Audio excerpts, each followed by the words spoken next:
Once again, welcome back to the physics class. So today, just before we are going to begin with the units of mass, I would like to explain once again some of the units of length, especially the larger units of length like astronomical unit, light year and parsec. I think some of you are having some doubts with regard to these three, at least in the case of parsec and light year. And one more thing I would like to clarify. So I have been saying the fundamental quantities. There are 7 quantities, and I said that there are 2 complementary units. And again, I said this complementary units, it can be said as supplementary units. So whatever the word I am using here, it can be either complementary or supplementary. Both hints at the units of plane angle and the solid angle. So the plane angle, its unit is radian, and the unit of your solid angle as steradian. So I think if there is a confusion between complementary and supplementary, I would like to say that both are the same. So depending upon the textbook which I am using, so in your ICSE textbook it has been mentioned as complementary, and in some state board or in some NCERT textbook you could see it as supplementary. So both will go, and both meaning the same. So there are 7 basic fundamental quantities and 2 complementary or supplementary fundamental quantities or units.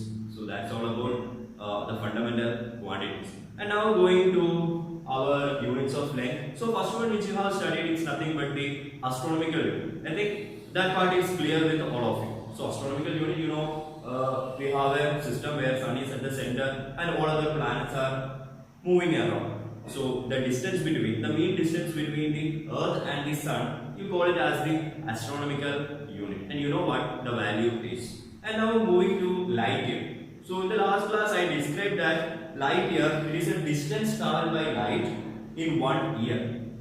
So light year, it's a unit of distance. So the distance which the light travels in 1 year. So the total distance traveled by light in 1 year. So if you want to find this distance, you should know the speed of light and you should know the time. Okay, the time in which it's going to travel, and it has been already said as 1 year. So a year, it stands for 1 year. So the distance, that is what we need to find. Again, you know the equation, the basic equation, speed. It is equal to distance divided by time. And it is what this distance that we are going to find just now. So from here, distance will be equal to speed into time. So distance is equal to speed into time. Again, you know that the velocity or the speed of light, it's a constant, and it is equal to, and it is represented by the letter c. So c is equal to 3 into 10 to the power 8 meter per second. So since the ICC board asked us to follow the SI unit system. If it is being asked for something else, specifically if they are given in the question to write it in metric system or in CEG system, you need to follow that, or else everywhere you need to follow the SI unit system. So here coming back, so speed of the light is equal to 3 to 10 to the power 8 meter per second. So that is the speed of the light. Again time. So that is equal to 1 year. So time, it is equal to 1 year. And you know that the fundamental unit of time, it is second. So that is CEG system, FPS system, MTA system or SI unit system. So the unit of time is second. So here I need to convert this 1 year to second. So you know that if I take 1 year, so in 1 year there are 365 days. I need to convert that year to second. So in 1 year there are 365 days, and if I take each of these days, there is 24. Okay, one day there are 24 hours. So in 365 days there will be 365 into 24 hours. And now in 1 hour there is 60 minutes. So into 60, and again your 1 minute it contains 60 seconds. So I will get 1 year in seconds as 365 into 24 into 60 into 60 seconds. So if I substitute those values to my equation, so this distance, it is nothing but your 1 light year. I told you Ly is a representation for your light year. So 1 Ly is equal to speed, it is equal to 3 into 10 to the power 8 meter per second into the time in terms of, okay, because here you are having speed given in SI unit system. So you need to convert time also in seconds. Or else if I take, what will happen if I take year here? So here you are having second and here you are having year. So that is wrong. So if you have to make the units uniform. So into 365 into 24 into 60 into 60. So that will give you 9.46 into 10 to the power 15 meter. So I got 9.46 into 10 to the power 15 meter as 1 light year. So that is the total distance traveled by light in a year. So I can write it in terms of kilometer. So 9.46 into 10 to the power, so 15 I am writing as 10 to the power 12 into 10 to the power 3 in meter itself. Again you know that 1 kilometer, it is equal to 1000 meter, it is equal to 10 to the power 3 meter. So can I write this 10 to the power 3 meter as 1 kilometer now? So this being a constant, I can write 9.46 into 10 to the power 12 kilometer. So in terms of kilometer, it will be 9.46 into 10 to the power 12 kilometer. And again, I think last class I got it as 9.46 trillion kilometer. So that is your 1 light year. So once again I am using the equation, speed is equal to distance divided by time. So your light year, it is a distance traveled by light in a year. So distance, I need to find it out. So distance is equal to speed into time. So time is 1 year, convert that 1 year to seconds. So second I write as S. Again speed, you know, it's a constant, 3 to 10 to the power 8. So if you multiply this, finally you are going to get 9.46 into 10 to the power 15 meter. Or in kilometer, 9.46 into 10 to the power 12 kilometer. So that is all about your light year. Now coming to light minute and light second. So just like light year, the distance traveled by light in 1 year, your light minute is the distance traveled by light in 1 minute, and your light second, the distance traveled by light in 1 second. So what differentiate light year, light minute and light second is 1 year, 1 minute and 1 second. And now we need to find what's the value. So if you want to find out 1 light minute, so 1 light minute, so that will be equal to, again distance is equal to speed into time. So speed, you know, it is equal to 3 into 10 to the power 8 meter per second into, again it is going to be 1 minute. So 1 minute. So again I need to convert the units. Okay, I need to convert this unit of time, minute, into second. I told you that it should be uniform. So here it is given second. So I need to convert this minute to second.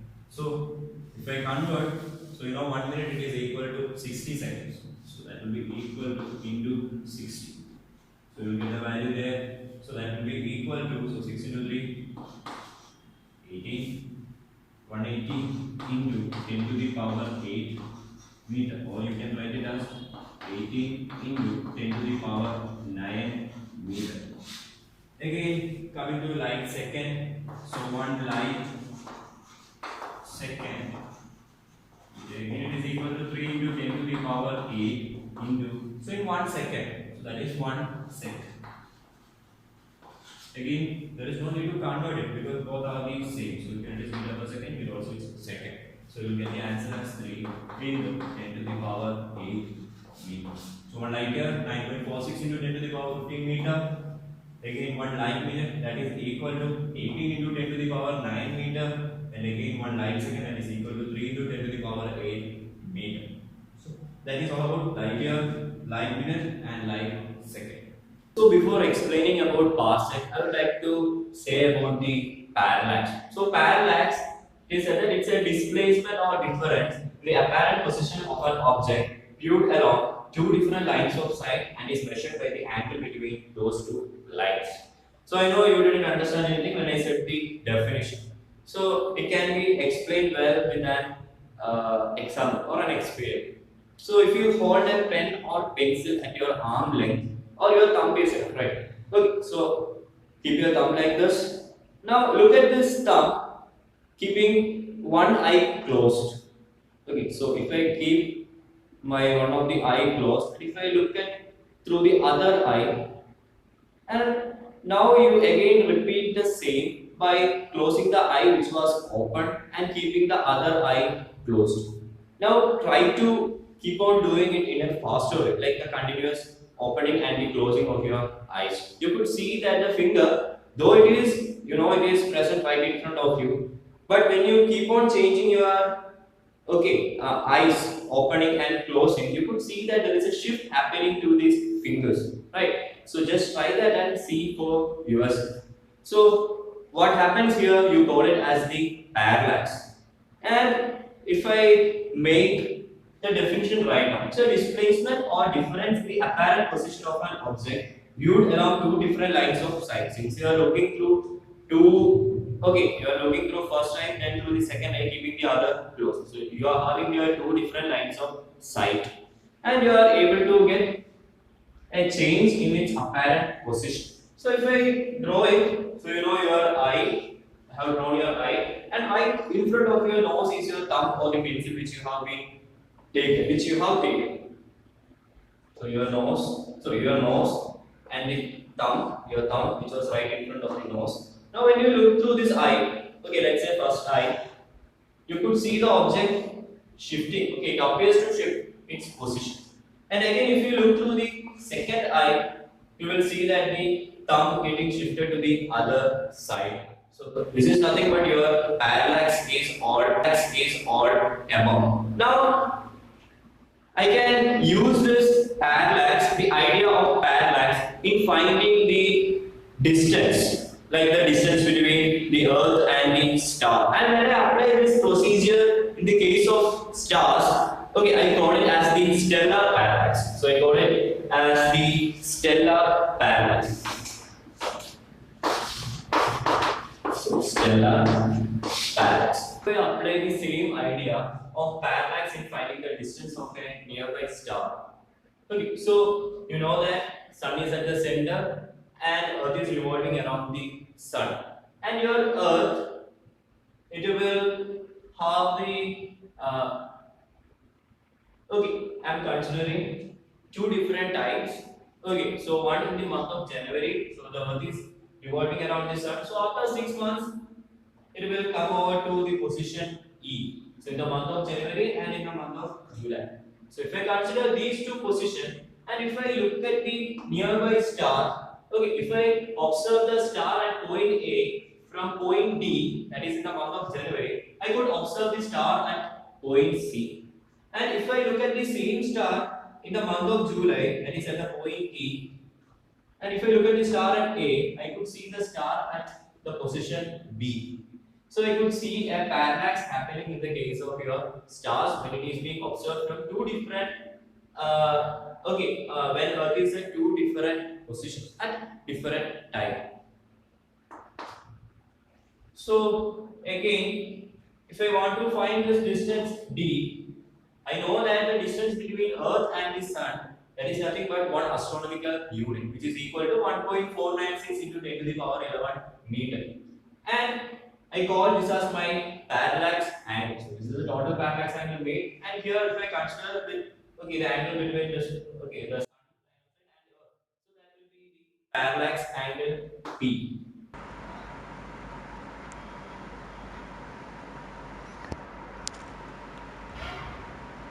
So this is what I was trying to convey. So you could see yourself the star's apparent position in the month of July and again in the month of January. So the star in the yellow color, so that shows the apparent position, and you could see some black color stars there. So those are the stars which are at I could say some distance away. So those are the background stars. And again you could see one astronomical unit as the distance between Earth and the Sun. And that P, that is nothing but the parallax angle, and this parallax angle, it can be measured using telescopes.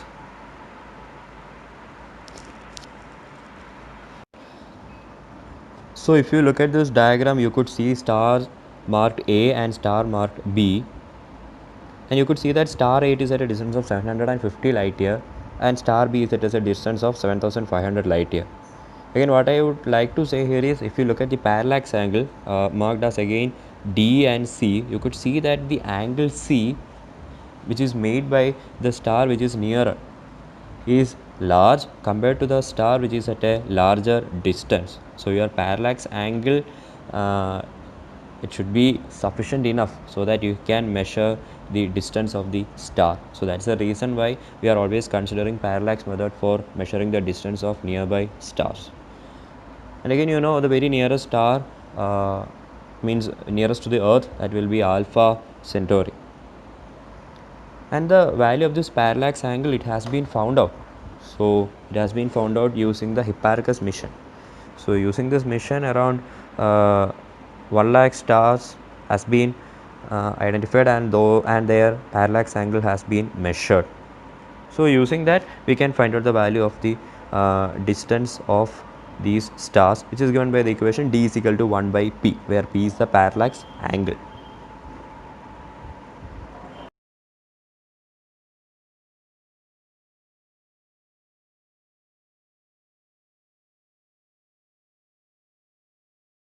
Now coming to the definition of parsec, so it has been given as the distance to an object having a parallax of 1 arc second as seen from going separated by 1 astronomical units. So again 1 arc second. So if the parallax angle or the parallax shift, which has been mentioned earlier, it is equal to 1 second. So angle again degree, again minute, and again second. So if I want to say okay 5 degree or again 4 minute or 2 seconds. So this stands for minute, this stands for second.